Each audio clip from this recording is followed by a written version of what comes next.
हाँ, तो cost to carry model पर और एक नेक्स्ट इलस्ट्रेशन नंबर 4 देखते हैं हम लोग।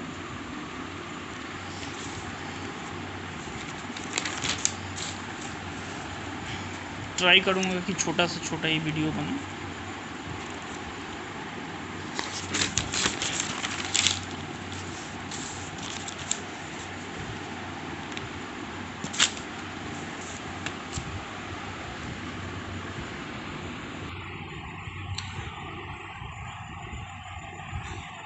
जहाँ भी मतलब फ्यूचर का वैल्यू या फॉरवर्ड का वैल्यू निकालने बोलेगा तो उस केस में तुम cost to carry model apply करके थ्योरेटिकल फॉरवर्ड प्राइस जो बोल रहा है उसे तो निकालना ही पड़ेगा। थ्योरेटिकल फॉरवर्ड प्राइस मतलब क्या होता है? थ्योरेटिकल फॉरवर्ड प्राइस मतलब हो गया कि हम थ्योरेटिकली निकाल रहे हैं, मतलब जो भी फॉर्मूला है उस पर बेस कर। एक्चुअल में उस दिन क्या होगा कोई नहीं बता सकता है, वो डिमांड और सप्लाई पर डिपेंड है, तो उस तरह हम बता नहीं सकते हैं। लेकिन हाँ, थ्योरेटिकली जो भी फार्मूला है उस बेसिस पे हम कैलकुलेट तो कर ही सकते हैं।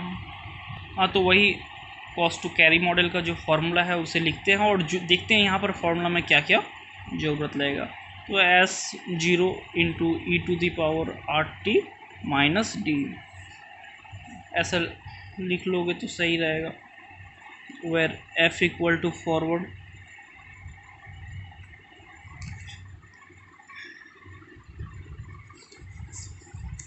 हैंड राइटिंग तो मेरा ऐसे भी ख़राब है और मोबाइल पकड़े हैं तो और ख़राब हो ही रहा है उसका टेंशन हम लेते ही नहीं। e⁻RT, तो यहाँ पर एक्सपोनेंशियल हो गया और तुम्हारा R equal to rate of interest per annum, और T हो गया टाइम इन ईयर्स।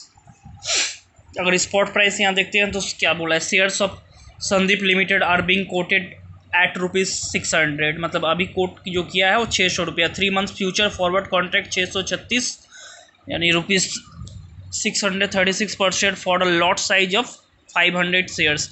मतलब जो भी हम लोग फ्यूचर के बारे में बोला है, तो फ्यूचर का बारे में जो, हाँ, तो फ्यूचर कॉन्ट्रैक्ट देखो रेट बता दिया है। फॉरवर्ड और फ्यूचर में देखो बस यही डिफरेंस है। फॉरवर्ड जो बोलते हैं OTC ओवर द काउंटर का बारे में बोलते हो, और वही तुम्हारा फ्यूचर जो हो गया थ्रू एक्सचेंज, स्टॉक एक्सचेंज। तुम्हारा सेंसेक्स और NSE BSE जिसको बोलते हैं उसका इंडेक्स है। छोड़ो, वो सब करके अभी बोल के लाभ नहीं। हाँ, तो देखते हैं जो हम लोग का फॉर्मूला में हमें क्या क्या चाहिए। तो S जो यहाँ पर चाहिए, तो S यहाँ पर गिवन है, जो कोटेड है 600 रुपया है, ₹600 पर शेयर।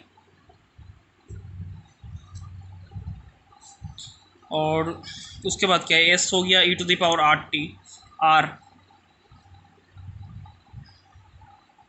R इक्वल टू तुम्हारा हो गया रेट ऑफ इंटरेस्ट। तो रेट ऑफ इंटरेस्ट यहाँ पर कितना है? 9% है risk rate of return, rate of interest जो है, तो 9%, और इसको लिख सकते हैं 0.09। और T कितना है? टाइम कितना है? आफ्टर 3 मंथ्स, तो 3/12 इसको ईयर में निकाल लेते हैं तो 0.25 ईयर्स हो जाएगा। हाँ, तो ठीक है, अब फॉर्मूला में इसको पुट करते हैं तो निकल जाएगा हमारा थ्योरेटिकल फ्यूचर प्राइस। तो यहाँ पर F इक्वल टू तुम्हारा दिया हुआ है 600 रुपया इंटू e⁻R, तो जो risk free rate of return है वो तुम्हारा है 0.09, और जो टाइम है वहाँ यहाँ पर है 0.25। और डिविडेंड के बारे में क्या बोला है? देखिए बोला है जी, हाँ, if the Sandeep limited is not expected to distribute any dividend in the interim, मतलब 3 मंथ्स के दौरान में वो कोई भी डिविडेंड डिस्ट्रीब्यूट नहीं कर रहा है। नॉर्मली क्वार्टरली डिस्ट्रीब्यूशन होता है डिविडेंड का, और एक फाइनल होता है। तो हाँ, यहाँ इंटरिम बेसिस पे कुछ भी नहीं, और फाइनल ईयरली एक होता है डिविडेंड डिस्ट्रीब्यूशन। और ये कोई ज़रूरी नहीं है, ऐसे थ्योरेटिकल तो हम लोग जानते हैं देखिए डिविडेंड देना कोई ज़रूरी नहीं है। कंपनी का अपना पॉलिसी का ऊपर डिपेंड करता है कि वो कितना रिटेन करेगा, देगा तो कितना देगा। हाँ, तो उस बात का यहाँ पर अभी रेलिवेंट नहीं है, बस यही कि डिविडेंड नहीं दे रहा है जिस दौरान में हम ये होल्ड का बात बोल रहे हैं और कॉन्ट्रैक्ट में एंटर करने का बात बोल रहे हैं, उस दौरान कोई भी डिविडेंड का क्वेश्चन अराइज नहीं हो रहा है, तो यहाँ पर 0 हो जाएगा डिविडेंड की जगह पर। तो 600 इंटू उसके बाद e⁻, इसको मल्टीप्लाई कर लेते हैं 0.09 इंटू 0.25 इक्वल टू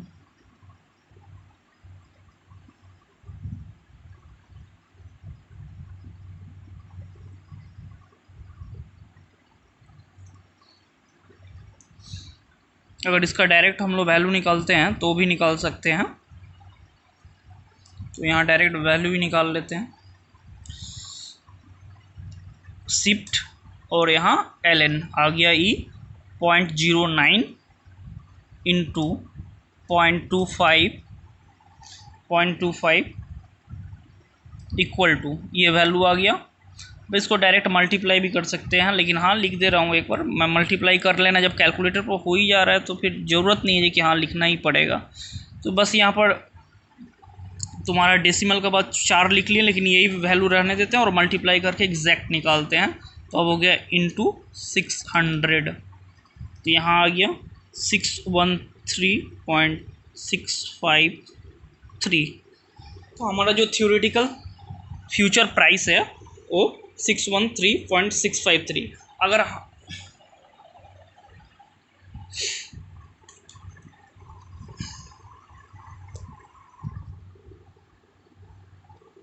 मतलब यहाँ पर ये बताया जा रहा है तुम्हारा, देखिए अगर मान लो देखिए हाँ फ्यूचर में नहीं एंटर करके अगर वही शेयर अगर तुम्हारा कैश मार्केट में अवेलेबल है उसको ख़रीद लेते हैं, ख़रीद के अगर होल्ड करते हैं, तो क्या जो तुम्हारा risk free rate of return है उस बेसिस पर अगर उसका कैरिंग कॉस्ट मानते हैं जी कि हाँ इंटरेस्ट रेट ये है, तो इस बेसिस पर अगर बोरो और बाई करते हैं, और या ही इंटरेस्ट रेट को अपॉर्चुनिटी कॉस्ट भी तो होता ही है, तो उस बेसिस पर अगर हम करते हैं, अगर होल्ड करते हैं किसी भी शेयर को फ्यूचर में ना जाकर कैश मार्केट में जाते हैं, तो ये प्राइस निकल के आता है।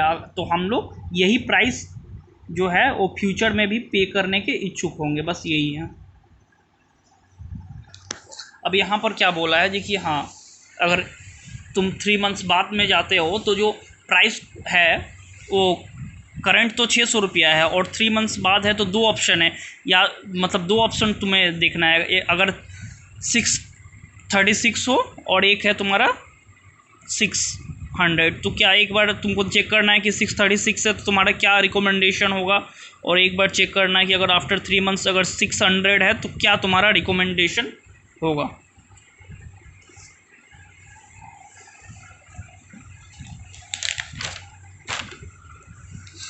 ऐसे प्रैक्टिकली तो ऑप्शन और तुम्हारा फ्यूचर में थोड़ा थोड़ा नॉलेज तो है ही, मेनली कैश में ही मैंने ट्रेडिंग किया है और किया नहीं है, ऐसे ऑप्शन में अभी तक किया नहीं है, नॉलेज पर्पस के लिए ही कर रहा है।